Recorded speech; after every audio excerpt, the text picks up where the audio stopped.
তো আমি যেটা বলতেছিলাম যে আমরা যদি ইনপুট দেই 2n সংখ্যক, তাহলে এনকোডর আমাদেরকে আউটপুট দিবে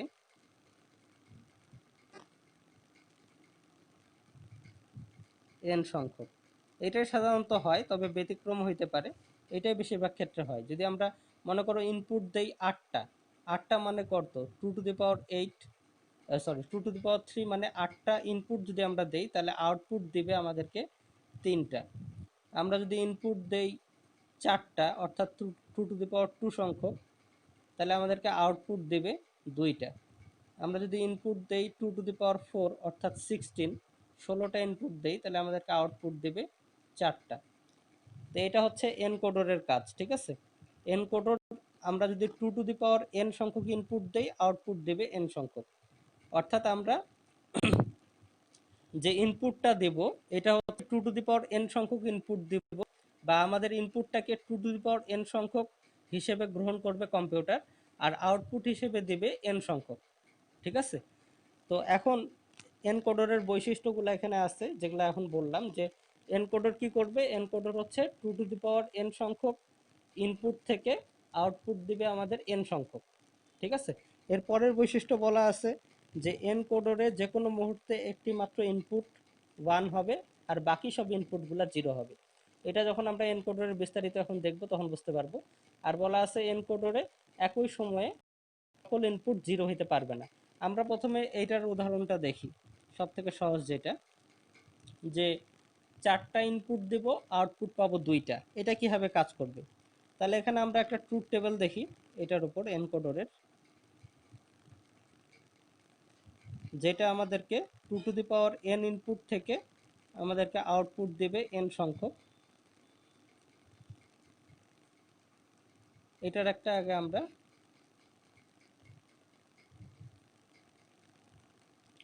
ট্রুথ টেবিল দেখি। তাহলে আমরা ইনপুট, এটা আমরা প্রথমে সহজটাই দেখি, অর্থাৎ এইটাই দেখব আমরা, যে 4টা ইনপুট দিলে কি হবে, 2টা ইনপুট আমাদেরকে দেয়।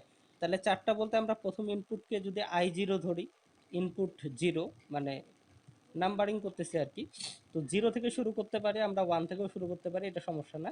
তাহলে 1টা 2টা 3টা 4টা, তাহলে 4টা ইনপুট, একটা ইনপুট 0, ইনপুট 1, ইনপুট 2, ইনপুট 3, 4টা ইনপুট। আর আউটপুট যেটা, আউটপুট নেব 2টা, তাহলে আউটপুট একটা এটা আর আউটপুট একটা এটা। তো এখন আমরা কি কি হইতে পারে ইনপুট আমরা যদি বসাই, তো হইতে পারে যে সবগুলা 0, একটা 1, তারপরে এই দুইটা 0, এটা 1, এটা 0, তারপরে হইতে পারে 0 1 0 0, তারপরে 1 0 0 0। তো এইটা লেখার অর্থটা কি, তাহলে দেখো এনকোডর যে সিস্টেমে কাজ করে এটা কিন্তু সব ইনপুটগুলো এইভাবে নিবে যে একটাতে 1 হবে কিন্তু বাকিগুলাতে 0 হবে, তার মানে 2টা 1 কখনো হবে না, ঠিক আছে। এই জন্য এখানে বলা আছে যে এনকোডরে যে কোনো মুহূর্তে একটি মাত্র ইনপুট 1 হবে, বাকিগুলা 0 হবে। আমি যদি এভাবে দেই যে 2টা 1 বা 3টা 1 বা 4টা 1, তাহলে ওটা এনকোডর কোনো আউটপুট দিবে না। তাহলে এনকোডরের ইনপুটগুলো হইতে হবে সবসময় কি, একটা 1 হবে বাকিগুলা 0 হবে। তাহলে ইনপুট হইতে পারে এরকম এরকম এরকম এরকম। আবার এইটাও হবে না যে তুমি 4টায় 0 নিবা, 4টায় 0 নিবা, এটাও কিন্তু হবে না। একটাকে 1 হইতেই হবে, বাকিগুলা 0 হবে, ঠিক আছে। এখন আউটপুট আমরা কি পাবো, তো এনকোডর যেটা আমাদের 4টা ইনপুট থেকে আউটপুট 2টা দেয়, সেটা আমাদের এই ফর্মুলা দুটা মানে চলে। সেটা হচ্ছে যে আমাদের প্রথম আউটপুট যেটা আমরা পাবো সেটার ফর্মুলা হচ্ছে i1 যোগ i3, আর দ্বিতীয় আউটপুট যেটা পাবো সেটার ফর্মুলা হচ্ছে i2 যোগ i3, ঠিক আছে। অর্থাৎ এখানে আমাদের কিন্তু প্রথম ইনপুটটা কোনো কাজেই লাগতেছে না, ঠিক আছে। তাহলে আমাদের i1 যোগ i3 করে আমরা মানগুলা বসাই, দেখি কি আসে। তাহলে i1 i3 করলে কি হবে, এই দুটা যোগ করে 1, আবার এই দুটা যোগ করে 0, এই দুটা যোগ করে 1, এই দুটা যোগ করে 0। তাহলে আমাদের আসলো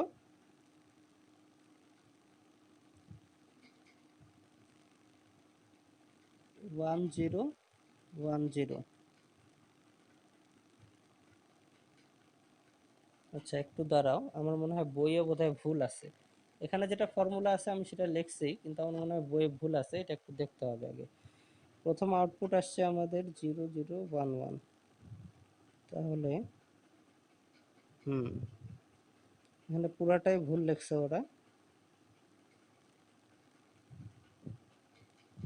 0011, আর আউটপুট 1 যেটা, সেটা হচ্ছে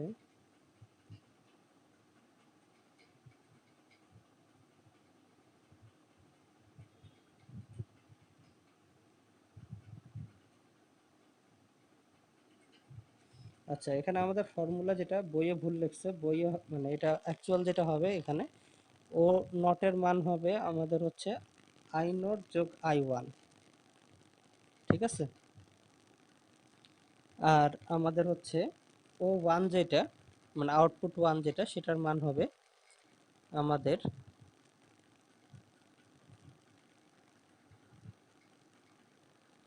I2, আর হচ্ছে আই নট, তার মানে আই নট যোগ I2, এইটা হবে আমাদের ফর্মুলা, ঠিক আছে। এই দুটো যদি ফর্মুলা হয় তাহলে এখন দেখি আউটপুটগুলো কীরকম হবে। তাহলে আই নট আর I1 এই দুটো যোগ করে আমাদের প্রথম আউটপুটটা আমরা পাবো, ঠিক আছে। তাহলে আই নট আর I1 যোগ করলে 00 যোগ করলে 0, এরপরে এই দুটো যোগ করলেও 0, তারপরে এই দুটো যোগ করলে 1, এই দুটো যোগ করলে 1। এটা হচ্ছে আমাদের প্রথম আউটপুট আমরা পাইলাম 0011। এর পরের আউটপুটটা যেটা ফর্মুলা সেটা হবে আই নট যোগ I2, তার মানে I3টা আমাদের কোনো কাজে লাগবে না, ঠিক আছে। আই নট আর I2 যদি যোগ করি, অর্থাৎ প্রথমটা আর এইটা, তাহলে 0 আর 0 যোগ করে এটা হচ্ছে 0, তারপরে 0 আর 1 যোগ করে এটা 1, তারপরে 0 আর 0 যোগ করে 0, 1 আর হচ্ছে 0 যোগ করে 1, তাহলে 0101। তো আমাদের এনকোডরে কি হবে, এনকোডরে আমাদের 2n ইনপুট থেকে nটা আউটপুট দিবে। তো যেটা আমরা দেখলাম যে 4টা ইনপুট থেকে কি হবে, দুইটা ইনপুট পাবো, সেটার ফর্মুলা হচ্ছে এটা, যে আউটপুট, প্রথম আউটপুটটা হবে প্রথম দুইটা ইনপুটের যোগফল, আর পরের আউটপুটটা হবে আমাদের প্রথমটা আর তৃতীয় ইনপুটটার যোগফল। অর্থাৎ হচ্ছে এগুলো সব অড গেট দিয়ে সাজানো, ঠিক আছে। যদি আমরা আই নট করি তাহলে প্রথম ইনপুট আমাদের I1, আর আই নট, আর তৃতীয় ইনপুট হচ্ছে আমাদের I2, মানে এই দুটো যোগ করে আমরা হচ্ছে দ্বিতীয় আউটপুটটা পাচ্ছি। এখন এটা যদি আমাদেরকে চিত্র দিয়ে লিখতে বলে, লজিক গেট দিয়ে লিখতে বলে, এটা খুবই সহজ, তোমরা এটা করলেই মানে ফর্মুলা অনুসারে এটা করে নিতে পারবা। তারপর আমি দেখাই দিচ্ছি, এখানে আমাদের তিনটা দিয়ে হচ্ছে, একটা I0, একটা I1, আর একটা I2, এই তিনটা দিয়ে হচ্ছে, ঠিক আছে। এই তিনটা দিয়ে কি হচ্ছে যে I1 আর I নট এই দুইটা আমরা অড দিয়ে যোগ করি যদি, তাহলে আমরা পাচ্ছি একটা আউটপুট, আর একটা হচ্ছে I নট আর একটা I2, এই দুইটা ইনপুট যদি আমরা অর গেট দিয়ে যুক্ত করি তাহলে আমরা দ্বিতীয় আউটপুট পাচ্ছি। এটা সিম্পল একটা চিত্র, ঠিক আছে। এটা বোঝা কোনো সমস্যা নেই আমাদের, মানে আমার এই বইয়ে অনেক ভুল আছে আর কি, ঠিক আছে। এখানে যে ফর্মুলা দেওয়া আছে সেটা অনুসারে ট্রুথ টেবলটা সাজানো নাই, আবার এখানে লজিক গেটও ভুল আছে। তো আশা করি তোমাদের বইয়ে ভুল থাকবে না, আমাদের ফর্মুলা অনুসারে লজিক গেট তৈরি করতে হবে, ঠিক আছে। আমার যে ফর্মুলা আমি এখানে লিখলাম কারেকশন করে, সেটা দিয়ে এখানে আউটপুট তৈরি করছি ট্রুথ টেবলে, আবার সেটা দিয়ে এখানে লজিক গেট তৈরি করছি। আচ্ছা এরপরে আমরা ফর্মুলাটা কি মুখস্থ? ফর্মুলাটা চেঞ্জ করে, হ্যাঁ তোমাদের বইয়ে যদি ফর্মুলা আলাদা থাকে ওই অনুসারে তোমরা যদি ট্রুথ টেবল আর হচ্ছে লজিক গেট তৈরি করো তাও হবে, কোনো সমস্যা নাই, ঠিক আছে। এটা একটা উদাহরণ যে এনকোডর এই টাইপের হইতে পারে, এনকোডর তো অনেক রকম হইতে মানে হয় আর কি, ঠিক আছে। বিভিন্ন কাজে বিভিন্ন এনকোডর ব্যবহার করা হয়। এরপরে আমরা আরেকটা এনকোডর দেখি, যেমন মনে করো যে হচ্ছে ফর্মুলা তোমাকে অবশ্যই মনে রাখতে হবে, মনে রাখে না, ফর্মুলা মনে রাখলে তুমি কিভাবে ট্রুথ টেবল করবা, এনকোডর যেটাই করো সেটার ফর্মুলা তোমাকে মনে রাখতে হবে। এরপরে আমরা আরেকটা দেখি, সেটা হচ্ছে 2 টু দি পাওয়ার, আরেকটা বইয়ে অন্য ফর্মুলা দেওয়া আছে। সমস্যা নাই তো, একটা ফর্মুলা দিয়ে করলেই হবে, এনকোডরগুলো বিভিন্ন রকম হয়, তবে যেই ফর্মুলা তুমি ইউজ করতেছো সেটা দিয়ে তোমাকে ট্রুথ টেবল করতে হবে, সেটা দিয়ে লজিক গেট করতে হবে, ঠিক আছে। এরপরে আমরা আরেকটা দেখি যে 2 টু দি পাওয়ার 3 বা 80 ইনপুট থেকে আমরা 3টা আউটপুট পাবো। অর্থাৎ এটা কিন্তু আমাদের অক্টালের মতো। আমরা অক্টাল যখন রূপান্তর করছি তখন কি করছিলাম মনে আছে? আমরা অক্টাল 8 আমাদের হচ্ছে সংখ্যা পদ্ধতির বেস বা ভিত্তি, সেখানে আমরা 3 গ্রুপিং করছিলাম। ঠিক আছে, এনকোডর কিন্তু এই কাজটাই করে, যে অক্টাল থেকে বাইনারিতে রূপান্তর করে। আমাদের এখানে আমরা যেটা জানি সেটা কি জানি, যে হচ্ছে আমাদের কম্পিউটার বাইনারি ছাড়া কিছু বুঝে না। তো আমাদের সব যে কোনো ভাষা আমরা বলি, কথা আমরা বলি, যা কিছু আমরা ইনপুট দেই, সব কিছু এটা বাইনারি ফর্মে এনকোডিং করে মেশিন ভাষায় পরিণত করে।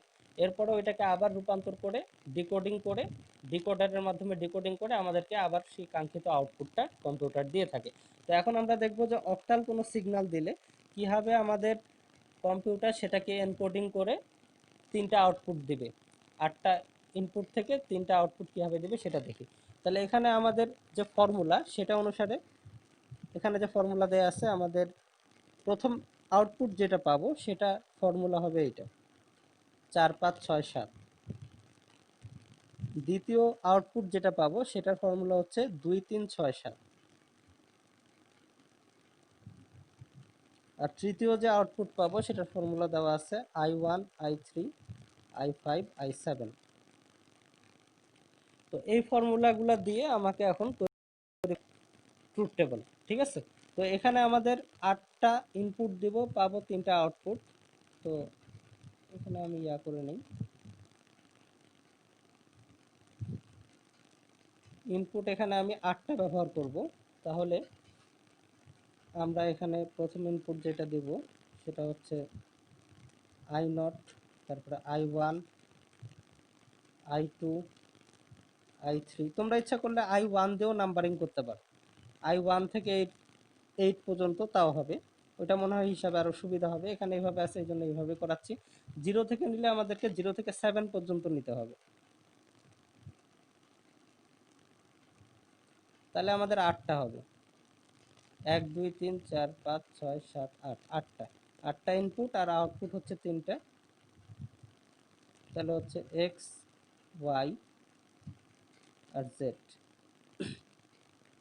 এখন আমরা নিয়ম কি, আমাদের নিয়ম কিন্তু সবসময় একই। আমাদের এনকোডারের যেটা বৈশিষ্ট্য সেটা কি, সেটা হচ্ছে যে আমাদের সবগুলা ইনপুট কখনো 0 হবে না, আবার সবগুলা ইনপুটে একটা মাত্র ইনপুট 1 হবে, বাকিগুলা 0 হবে। তাহলে প্রথমটা আমরা 1 দেই, তাহলে বাকিগুলো আমাদেরকে 0 দিতে হবে। এরপরে কি করব, এরপরে হচ্ছে আমরা পরেরটাকে 1 দেব। তাহলে আগে ঘরগুলাই করে নিই আমি।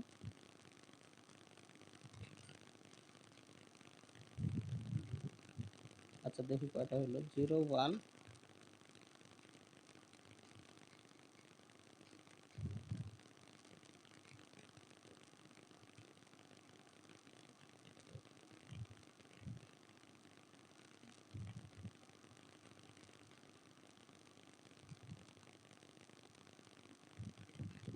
আরো 2টা ঘর লাগবে।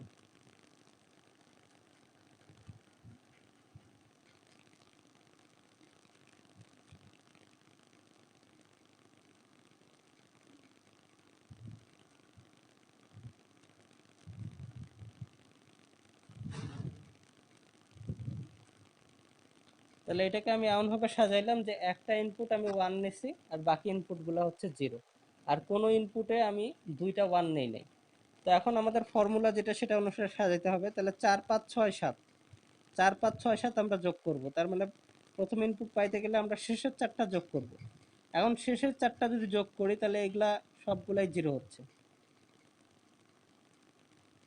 এই 4টা যোগ করলে এটা 1, এই 4টা যোগ করলে এটা 1, এই 4টা যোগ করলে এটা 1, এই 4টা যোগ করলে এটা 1। পরের আউটপুটের যে ফর্মুলা 2 3 6 7, তার মানে এই দুইটা, এই দুইটা আর এই দুইটা।